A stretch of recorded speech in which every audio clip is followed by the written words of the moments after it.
જય માતાજી બધાને। જો આપણે આજે બનાવ્યું છે ભીંડાનું રસાવાળું શાક। તમે જોઈ શકો છો કેવું સરસ બન્યું છે અને આગળ અમારો વિડીયો તમે જોજો કેવું સરસ મેં બનાવ્યું છે। એ રીતનું તમે પણ બનાવજો એટલે સરસ બનશે। જો આપણે ભીંડો ધોઈને અને સાફ કરીને અને જો આ રીતનો સુધારવાળો છે આપણે બનાવવાનું છે આજે ભીંડાનું શાક અને એ પણ રસાવાળું કરવાનું છે। અને જો આપણે તેલ મૂકી દીધું છે આમાં 3 પાવડા તેલ નાખ્યું છે અને તેલ આપણે મૂકી દીધું છે। આપણે જોઈ તેલ આપણું આવી ગયું છે। હા જો આપણું તેલ પણ આવી ગયું છે। આપણે નાખી દીધી રાઈ ફૂટી જાય એટલે આપણે નાખી દેવી જીરું।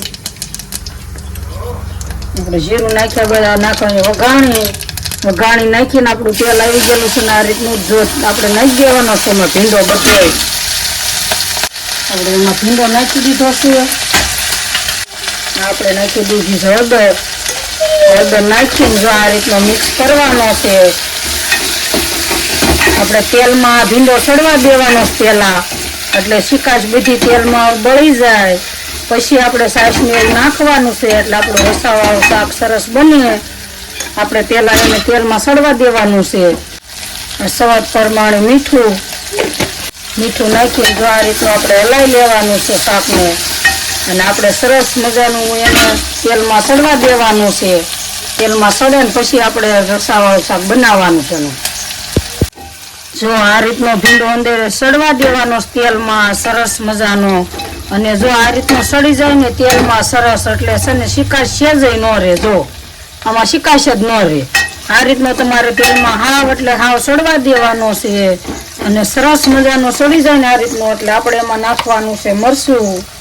આપણે જો આ તેલમાં જ મરચું નાખવાનું છે।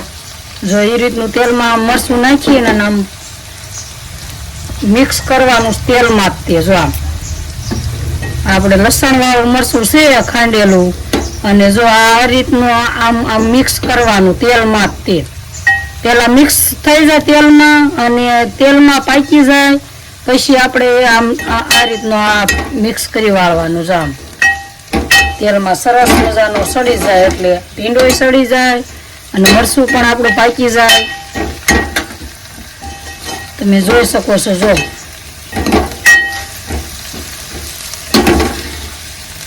આપણું મરચું સરસ મજાની સુગંધ વતન આવે છે અને સરસ એટલે સરસ પાકી ગયું છે। જો આ મિક્સ કરી વાળવાનું તેલમાં જ મરચું આપણે પહેલા સડવા દેવાનું છે। તેલમાં મરચું સરસ પાકી જાય ને પછી જ આપણે એમાં છાશ નાખવાની છે। હવે આપણે એમાં નાખી દેવી છાશ એટલે આપણે આ થઈ જાય રસાવાળું શાક।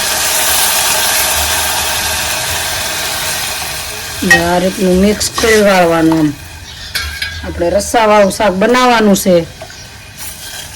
આપણે બહુ છાશ નથી નાખવાની માપે નાખવાની છે। જો આ રીતની છાશ નાખી દેવાની છાશ આપણે ઉકળી જાય એક ઉભરો સરસ આવી જાય એટલે આપણે નીચે આપણું શાક બની જાય।